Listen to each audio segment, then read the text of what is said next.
नंद लाल मेरो है।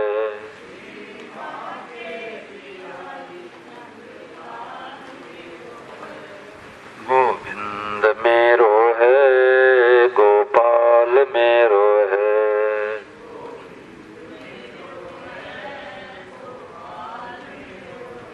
तेरे बांके बिहारी नंद लाल मेरो है। तेरे बोलो गिरधर गोपाल की। राम राम राम राम राम राम राम राम राम। सबको राम जी राम, राम जी राम। भगवते नमः, भगवते नमः, भगवते नमः। देखो, आज स्वामी महाराज जी ने बहुत ही विलक्षण बात बताई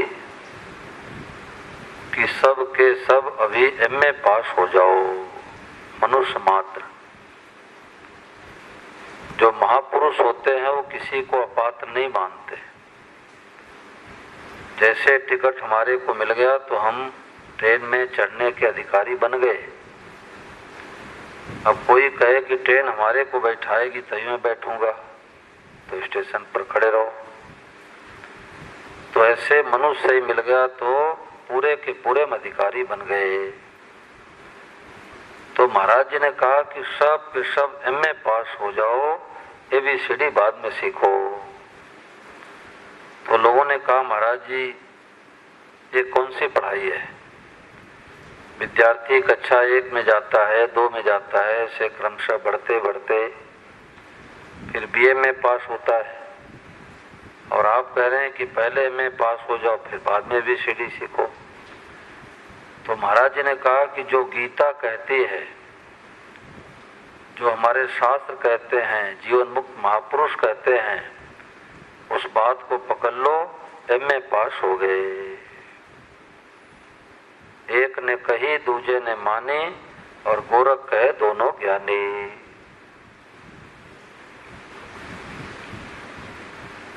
तो गीता क्या कहती? वासुदेव सर्वम, सब रूप में भगवान ही बने हुए हैं। मत्तः परतरम नान्यत् किंचित् धनंजय, मयि सर्वमिदं प्रोतम सुत्ते मणि गढ़ाइव। जैसे सूत की मड़ियों में सूत के सिवा कुछ नहीं होता, ऐसे भगवान कहते अर्जुन हमारे सिवा कुछ नहीं है। ये भगवान का खेल है, खेल भगवान की लीला है। कोई सतयुग की लीला कर रहे हैं, कोई कलयुग की लीला कर रहे हैं, कोई गायों की सेवा करते हैं, कोई गायों को मार रहे हैं। ये सब भगवान की लीला है। जो शास्त्र विरुद्ध दिखे उस लीला में हमें सम्मिलित नहीं होना है। उनका निषेध तो करेंगे परंतु बैन नहीं करेंगे। प्रभु आपकी लीला हमें पसंद नहीं है, ये तो हम कह सकते हैं। बड़ी विशेष बात आई कि जानकार सब विषय के जानकार सब नहीं होते। अंग्रेजी का ट्रांसलेशन करवाना है तो अंग्रेजी के अध्यापक के पास जाना पड़ेगा। गणित का सवाल हल करना है तो गणित के अध्यापक के पास जाना पड़ेगा। बुखार है तो डॉक्टर साहब के पास जाना पड़ेगा। तो सब विषय के सब जानकार नहीं होते।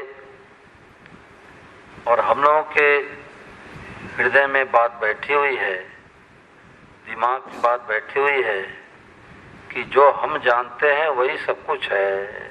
खास बात आई है, जो हम जानते हैं वही सच्ची है। आप जानकार हो तो डिस्पेंसरी में जाकर के दवाई खरीद लो, डॉक्टर सलाह क्यों लेते भाई? आप सब विषय के जानकार नहीं हो, कुछ विषय के जानकार हो। मैंने एक बार शोध किया कि सब विषय के सब जानकार होते हैं क्या, तो मैंने सोचा कई डिपार्टमेंट वालों से बात पूछता हूँ। तो मैं वृंदावन में था तो एक डेंटल चिकित्सक कथा करवाए थे हिमाचल प्रदेश में। तो मैंने कहा डॉक्टर साहब ये बताओ कि एक बीघे खेत में 40 किलो गेहूं बोया जाता है, तो एक बीघे खेत में बाजरी कितनी बोई जाएगी। मेरे को पता है कि इसका सटीक उत्तर किसान ही बता सकता है, परंतु मैंने पूछा परीक्षण के लिए। तो डॉक्टर साहब ने कहा कि महाराज दाना छोटा होता है, परंतु 40 किलो बाजरी भी बोई जाएगी। मैं नोट कर लिया। एक हमारे मित्र हैं, इंजीनियरिंग कॉलेज के प्रोफेसर हैं जयपुर में, तो उनसे मैंने पूछा घनश्याम जी आप बताओ। तो उन्होंने अपनी बुद्धि लगाई, बोले महाराज दाना छोटा होता है तो 20 किलो बाजरी बोई जाएगी। मैं नोट किया। एक रेलवे ड्राइवर से पूछा मध्य प्रदेश कटनी, उन्होंने कहा 20 किलो। एक अध्यापक से पूछा, उन्होंने कहा 20 किलो। एक आचार्य से पूछा तो उन्होंने कहा 15 किलो। एक ब्रह्मचारी बैठे थे, मैंने कहा आप बताओ, बोले 10 किलो बाजरी तो डालनी ही पड़ेगी। अब देखो सब लोगों ने जोर लगा दिया, सटीक उत्तर किसी का नहीं आया। फिर मैंने कहा कि जिनका ये पेशा है, खेती बाड़ी करना व्यवसाय है, उनसे पूछता हूँ। तो ऐसा लगा कि फोन पर लगा कि कुछ खा रहे थे। तो मैंने कहा एक बीघे खेत में बाजरी कितनी बोई जा रही है, बोले 1 किलो। सटीक उत्तर 1 किलो। कहाँ तो 1 किलो, कहाँ तो 40 किलो। बताओ सोनू जी खेती हो जाएगी? होगी नहीं, खेती कभी होगी नहीं। तो जानकार की बात माने बिना हम जानकार बन नहीं सकते। अंग्रेजी सीखनी है तो अध्यापक के हम यहाँ मिलानी पड़ेगी। वो कहेंगे सीयूटी कट तो कहना पड़ेगा सीयूटी कट। अध्यापक कहेंगे प्यूटी पुट तो कहना पड़ेगा प्यूटी पुट। अब कोई जानकार विद्यार्थी कहे देखो गुरुजी दोनों बातें मत कहो, सीयूटी से कट कहते हो तो पीयूटी से पट कहो। दोनों बातें क्यों कहते हो? सीयूटी से कट कहते हो, पीयूटी से पुट कहते हो। एक बात करो। तो अध्यापक थप्पड़ लगा के बाहर निकाल देंगे, विद्यार्थी पढ़ाई नहीं कर पाएगा। वहां तो सीयूटी कट पीयूटी पुट बोलना ही पड़ेगा। अंग्रेजी भाषा बड़ी अटपटी भाषा है। अब SCHOOL इसको बोलते स्कूल। अब अंग्रेजी वालों से पूछे कि स्टूल का स्पेलिंग बताओ क्या होता है। स्कूल का स्पेलिंग आपने बता दिया CHOOL, तो स्टूल का स्पेलिंग बताओ। इसका जवाब नहीं है। ये तो मैं तो कहा करता हूँ अंग्रेजी भाषा मनगढ़ंत भाषा है, जो मन में आया वही स्पेलिंग लिख दिए। हिंदी में लिखते हरियाणा HARIYANA, होना तो ये चाहिए, और HAR लगता है हरियाणा। तो ये क्या है? ये मनमानी भाषा है। परंतु अंग्रेजी सीखनी है तो अंग्रेजी के अध्यापक के यहाँ मिलाना ही पड़ेगा। ऐसे ही जो गीता रामायण भागवत के जानकार हैं स्वामी जी महाराज, वो कह रहे हैं कि अरे भाई जिसको तुम जगत जगत कह रहे हो जगत नहीं है। बोले तो साक्षात जगदीश है। बोले हमारे को समझ में नहीं आता, समझ में नहीं आएगा। ये समझ में आने की बात ही नहीं है, ये तो मानने की बात है। बच्चा माँ को मानता है तो समझ करके थोड़े मानता है। मान लेता कि कहने से मान लेता कि मेरी माँ है। स्वामी जी महाराज छोटे बच्चों से भी ज्ञान ले लेते थे। चूरू गुरुकुल में गए तो वहां पर कुछ बच्चे आपस में बातें कर रहे थे। तो एक बच्चा बोला कि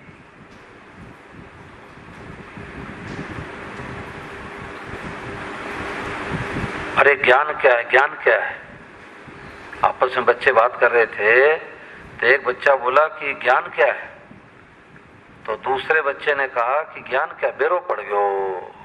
राजस्थानी भाषा में कहा कि बेरो पड़ गयो, पता लग गया, था लग गया, पता लग गया। क्या पता लग गया?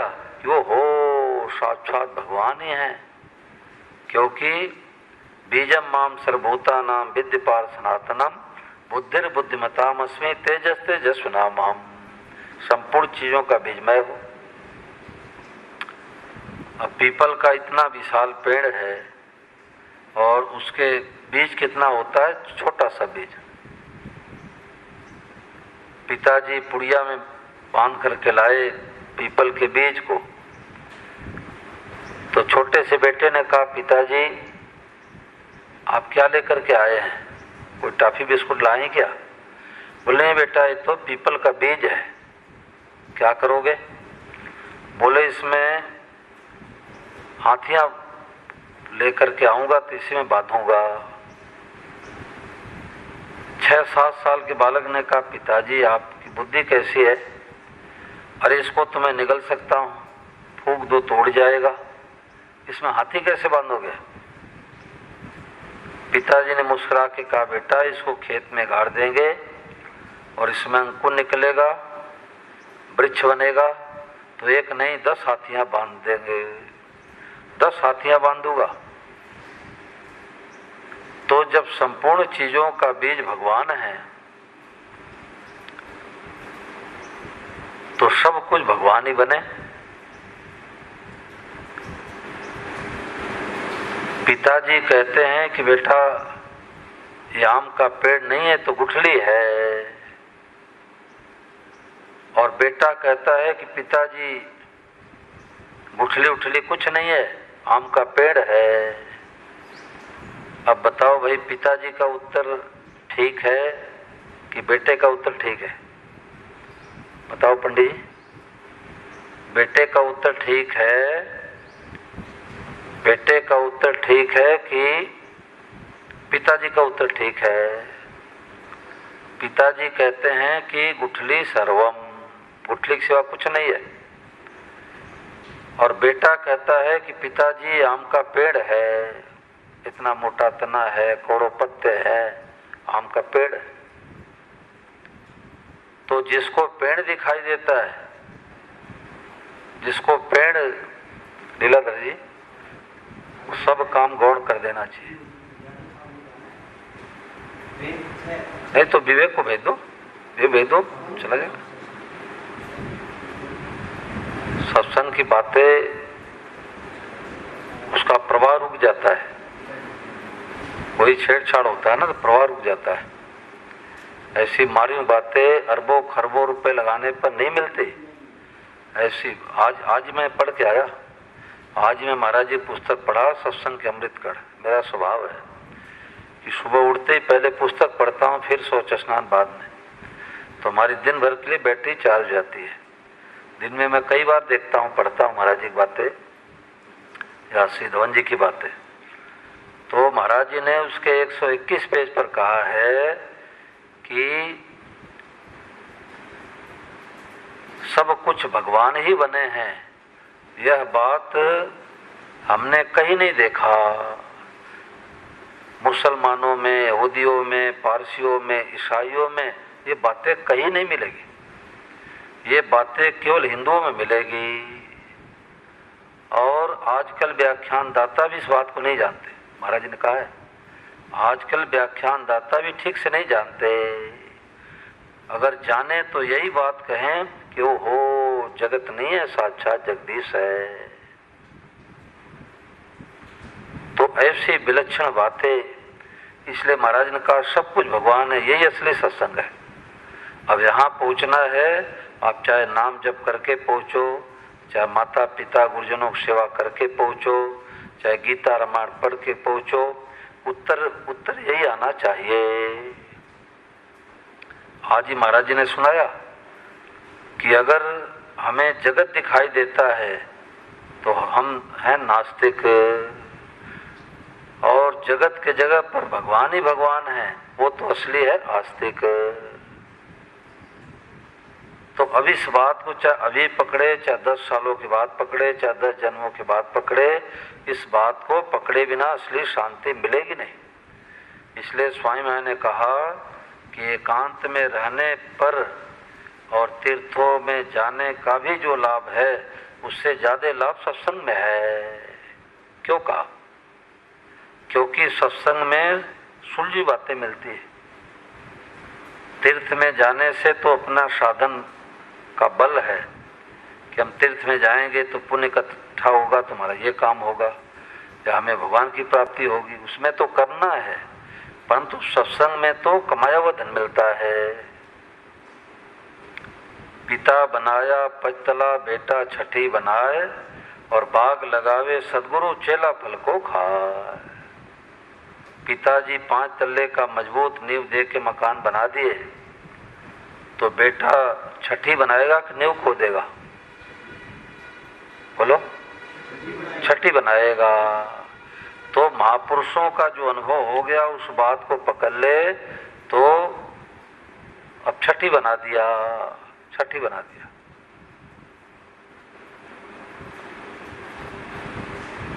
महाराज जी ने कहा किसी मार्ग का साधक हो, अंत में वासुदेव श्रम तक पहुंचना ही पड़ेगा। और उसका साधन क्या है? भगवान से संबंध जोड़ना। ये पत्रक जो निकला है, पत्रक की बात आई है कि बिना भगवान से संबंध जोड़े ये वासुदेव श्रम की बातें नहीं बैठेगी। कौन जनाएगा? सोई जाने जय दे जनाई, जानत तुम्हें तुम्हें हो जाई। देखो, परिचय तत्काल होता है, परिचय तत्काल होता है। आदरणीय श्री धवन जी ने एक उदाहरण दिया, बहुत सुंदर उदाहरण दिया। उन्होंने कहा कि किसी के घर पर कोई जावे और कहे कि महाराज इसमें तो इस लोटे में गंगा जल है और इसमें साधारण जल है, इससे तो आप हाथ पांव धो लो। तो कहने वाले पर विश्वास करते ही वो लोटे का जल गंगा जल दिखाई देने लग जाएगा, और अगर विश्वास नहीं होगा तो नहीं दिखाई देगा।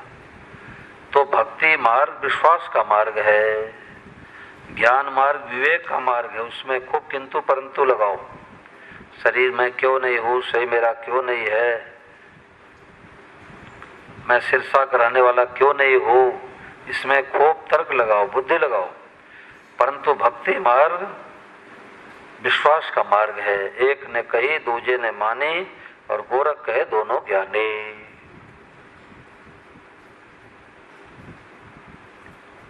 देखो, गंगानगर में सत्संग चल रहा था, तो हमारी कथा थी, सद्देव से आनंद महाराज का प्रवचन था। तो मैं कथा सुना करके एक तरफ बैठ गया और हरि जी भी आके हमारे बगल में बैठ गए। तो एक सज्जन ढूंढते ढूंढते आए, तो उन्होंने कहा कि महाराज हरि गुप्ता जी कहाँ मिलेंगे, मैं तो ढूंढ ढूंढ के परेशान हो गया।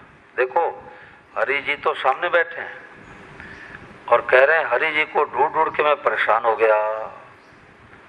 तो जैसे मैंने कहा रे हरि जी तो यही है, बोले ओ हो यही हरि जी है, राम महाराज राम महाराज। कितना समय लगा? तत्काल, परिचय तत्काल होता है। परंतु एक शर्त है कि परिचित ही परिचय करा सकता है, दूसरा कैसे परिचय कराएगा? दूसरा परिचय नहीं करा सकता, जो परिचित है वही परिचय कराता है। और परिचय कराने वाले पर विश्वास होते ही तत्काल परिचय हो जाता है। एक कोई ब्राह्मण देवता थे, तो उनको भगवान ने सपने में कहा, शायद बंगाल आदि के थे, सपने में कहा कि श्री जयदयाल जी गुंदका जी महापुरुष हैं और तुम गीता भवन ऋषि के जाओ, उनका दर्शन करो। तो चल दिए वहां से। तो श्री जयदयाल जी गुंदका जी सत्संग करा करके आ रहे थे और 2-4 लोग साथ में भी थे। तो गुंदका जी समझ गए, सत्संगी का चाल ढाल वेशभूषा पता लग जाता है। तो गुंदका जी ने उनसे पूछा कि आप कहाँ जा रहे हो? तो सज्जन बोले कि मैं जा रहा हूँ श्री जयदयाल जी गुंदका जी से मिलने के लिए। किससे कहा? गुंदका जी से कहा। गुंदका जी से कहा कि मैं श्री जयदयाल जी गुंदका जी से मिलने जा रहा हूँ, और ऐसे करके आगे बढ़ गए। तो जो साथ वाले थे वो दौड़ के गए, बोले कि अरे यही है श्री जयदयाल जी गुंदका जी। ओहो यही है। लंबा लेट के प्रणाम किए। अरे बोले ब्राह्मण देवता क्या कर रहे हो, मैं तो बनिया ठहरा। उनके में तो कितनी श्रद्धा थी, हमारे को क्यों प्रणाम करते हो? बोले कुछ भी आप हो, हमें भगवान ने कहा कि श्री जयदयाल जी गुंदका जी महापुरुष है। तो भक्ति मार्ग विश्वास का मार्ग है। तर्क लगाएंगे किंतु परंतु लगाएंगे तो पूरा जीवन बीत जाएगा, सफलता नहीं मिलेगी। तो महाराज जी ने कहा कि संसार दिखे तो सेवा करो, और भगवान दिखे तो पूजा करो। दोनों बातें, सेवा करने वाले के लिए संसार है और पूजा करने के लिए साक्षात भगवान है, साक्षात भगवान है। एक सज्जन की बात मैं सुनाया करता हूँ। उन्होंने कहा कि परसों तक मेरा ये भाव था कि मैं गाय को चारा खिलाता हूँ, ये तो सारी दुनिया का भाव है। कुत्ते को रोटी खिलाता हूँ, बिल्ली को दूध पिलाता हूँ। परंतु कल से हमारा, जब से मैंने सुना भगवते नमः स्वामी महाराज की बातें, तो मेरा भाव बदल गया। मेरा क्या भाव बदला? तो उन्होंने कहा कि मेरा ये भाव बदला कि अब गाय को चारा नहीं खिलाता, गाय के रूप में इसको लगा श्रीमन्नारायण नारायण नारायण।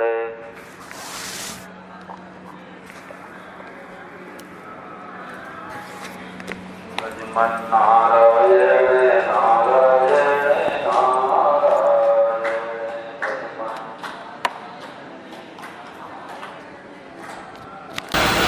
श्रीमन्नारायण नारायण नारायण।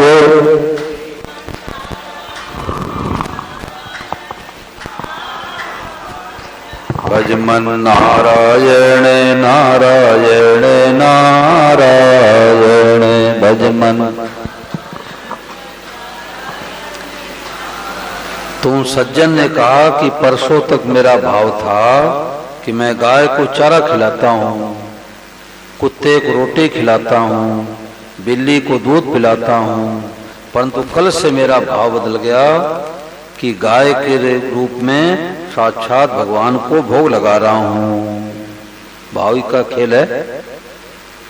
कुत्ते को रोटी नहीं खिला रहा हूँ, कुत्ते के रूप में साक्षात भगवान को भोग लगा रहा हूँ। बिल्ली को दूध नहीं पिला रहा हूँ, बिल्ली के रूप में साक्षात भगवान को दूध का भोग लगा रहा हूँ। इसी का नाम सत्संग है। महाराज जी ने कहा इसी का नाम सत्संग है। अब इस बात को चाहे अभी पकड़ो, चाहे 10 साल के बाद पकड़ो, चाहे 10 जन्मों के बाद पकड़ो, इस बात को पकड़े बिना असली शांति मिलेगी नहीं। मित्र मिलेगा तो राजी होंगे, और बैरी की याद आते ही भीतर में हलचल मच जाएगी। ऐसे कोई बात पूछो भाई। जो सार सार बातें चली है, स्वामी महाराज जी के जीवन का पूरा सार। महाराज जी ने कहा सत्संग करके क्या करोगे? बहुत दिन हो गए सत्संग सुनते।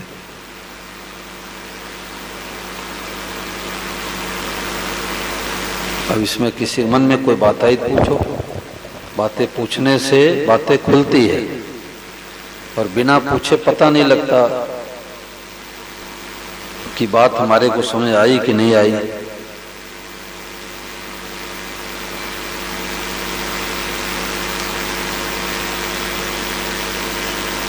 जो विषय चला इसी विषय में पूछो तो और अच्छा है। जो विषय चला है किसी मन में आई पूछ लो।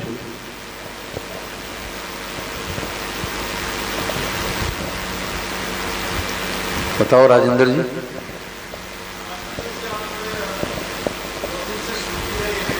हाँ, ये पता लग रहा है कि हमने मानना चाहिए, मानना चाहिए, और जब मानेंगे जब ही उसकी कल्याण होगा, कल्याण होगा। लेकिन वो मानना जा क्यों नहीं रहा है? मानना लागू क्यों नहीं हो रहा है? हाँ, भूख की कमी है, भूख की कमी है। जैसे डॉक्टर साहब कहते हैं ये सुबह दवा लेनी है, ठीक है, ये शाम को लेनी है, गर्म पानी से लेना है, पूरे आज्ञा का पालन करते। क्यों? हमें स्वास्थ्य ठीक करना है और भगवत प्राप्ति की हमें गर्ज नहीं है, इसलिए लगन पूर्वक इस बात को नहीं पकड़ते। खास बात है, बाधा, खास बाधा यही है, लगन की कमी है। महाराज जी ने कहा कि छोटी सी बालिका का विवाह हो गया। राजस्थान में पहले भी ऐसे शादी होती थी, लड़की बड़ी होती ससुराल भेजते थे। तो जब ससुराल जाने की बारी आई तो उसकी दादी बैठा के समझाने लगी कि ससुराल में जाना, सुबह जल्दी उठना, सास ससुर को प्रणाम करना, पति को प्रणाम करना, झाड़ू बारू लगाना, बर्तन साफ करना, कोई बड़े आवे पर पुरुष तो घूंघट काट लेना। तो समझाने के बाद दादी ने पूछा तुम्हारे समझ आई? तो उसने राजस्थानी भाषा में कहा कि जो तो जाऊं तब तो, मैं तो जाऊंगी नहीं। बात ही खत्म हो गई। तो ऐसे हमारे अंदर भूख नहीं है। अगर भूख लगी हो तो छटपटाहट हो तो इस बात को, भूख किसको कहते हैं कि टिफिन भर करके पत्नी दे देती है और पति देव दुकान में गए और इतने ग्राहक ज्यादा आए कि टिफिन भरी की भरी घर पर वापस आ गया। बोलो होता ही नहीं होता? होता है। अब पत्नी कहती इसको धो माज के रख दूं और डिब्बा खोलते, अरे इसमें तो पूरा का पूरा भोजन है, आपकी तबीयत तो ठीक है? बोले आज कपड़े के इतने ग्राहक आ गए कि रोटी खाने के समय नहीं मिला। इसको कहते लगन, इसको कहते लगन। इसके पीछे पड़ जाए। महाराज जी ने कहा इसके पीछे पड़ जाओ, होगा भगवान की कृपा से, होगा भगवान की कृपा से। ग्वाल वालों ने लाठी लगाया परंतु गोवर्धन पर्वत उठा कन्हैया के उंगली पर। लाठी लगाना अपना फर्ज है, कर्तव्य है, ये कृपा साध्य है, उद्योग साध्य नहीं है। स्वामी महाराज जी ने एक बार आदरणीय श्री धवन जी से कहा कि जो वाद्य सर्वम है ये कृपा साध्य, बिना भगवान की कृपा के ये बात नहीं बैठती। विद्वता से, योग्यता से, बल से, उद्योग से नहीं बैठते। तो श्री धवन जी ने कहा कि महाराज जी तो जब उद्योग से नहीं होगा तो भगवान कृपा से होगा, जब भगवान कृपा करेंगे तो होगी।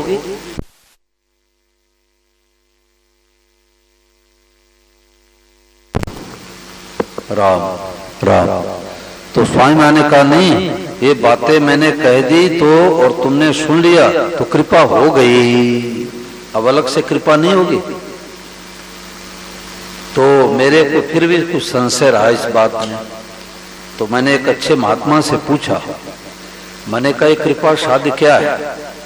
पुरुषार्थ से नहीं होगा तो कृपा साध्य तो भगवान कृपा करेंगे तो होगी। तो उन्होंने बहुत सुंदर उदाहरण दिया। उन्होंने कहा एक बौना आदमी था, 3-3.5 फुट का बौना आदमी था और आम तोड़ने के लिए उछल कूद कर रहा था और आम उसको हाथ में आ नहीं रहा था। तो एक व्यक्ति उधर से जा रहा था, उसको देख के दया आ गई और उसने आम को तोड़ के तुरंत दे दिया। तो विचार करो कि यदि वो आदमी तोड़ के नहीं देता तो क्या बौना आदमी तोड़ पाता? 9 फुट ऊपर का आम तोड़ पाता? कभी नहीं तोड़ पाता। परंतु उसके मन में, लंबे व्यक्ति के देने के मन में क्यों आई? क्योंकि उछल कूद कर रहा था।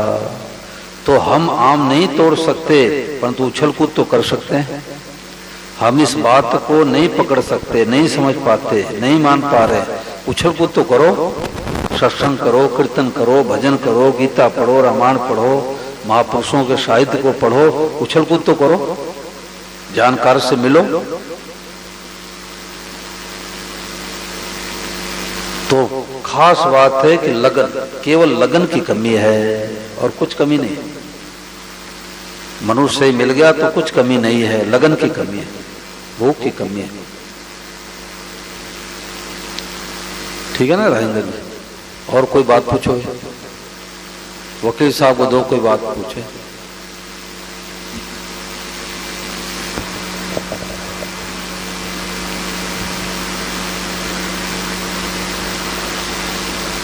भगवते नमः।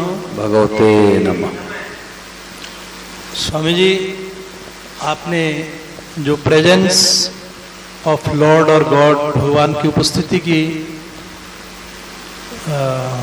मंत्र बताया हमें, ये अपने आप में सभी रिलीजन्स का जो कॉमन कंसेप्ट माना जाता है। नेचर से संबंधित हम इसे कैसे समझ सकते हैं?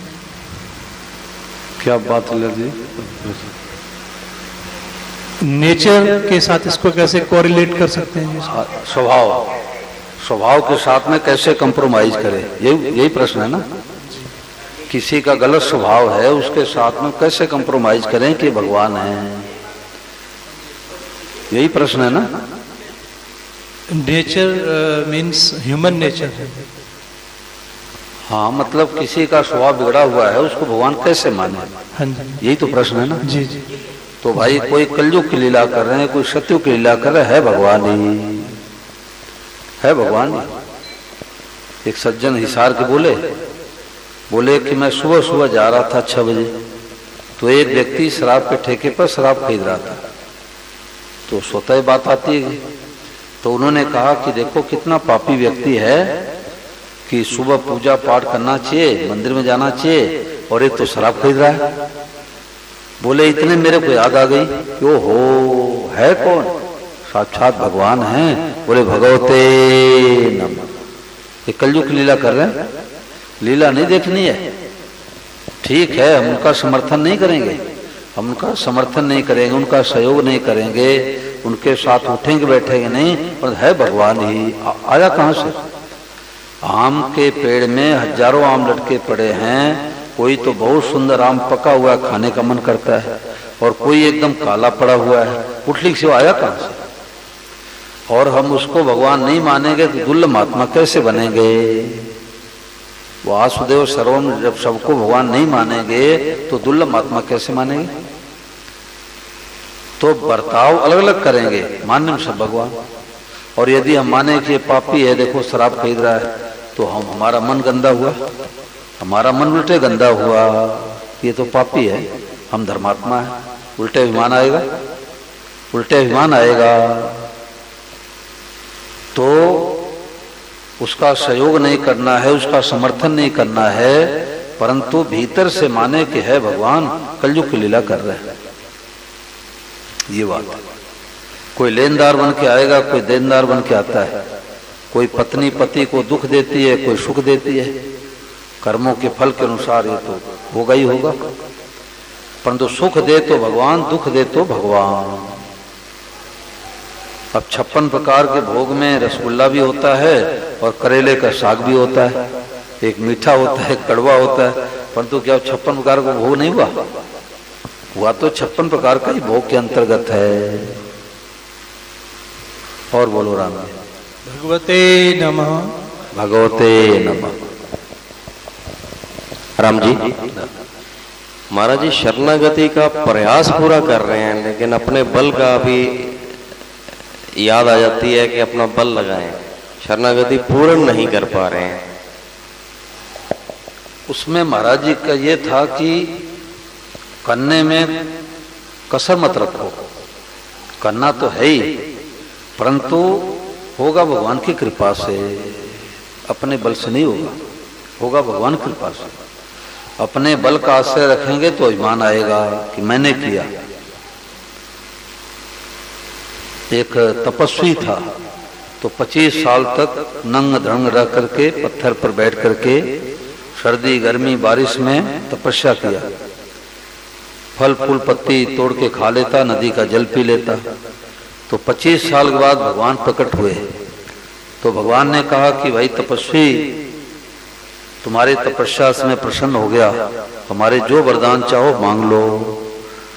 तो उसने गुस्से में आके, आवेश में आके कहा कि मुफ्त में थोड़े आयो देने के लिए, 25 साल मैंने कठोर तपस्या किया, अन्न छोड़ करके और फूल पत्ती खा करके, नदी का जल पी करके, सर्दी गर्मी बारिश में सिला बैठा रहा, तब आप दर्शन देने के लिए आए हो, हमारा आपका हिसाब होना चाहिए।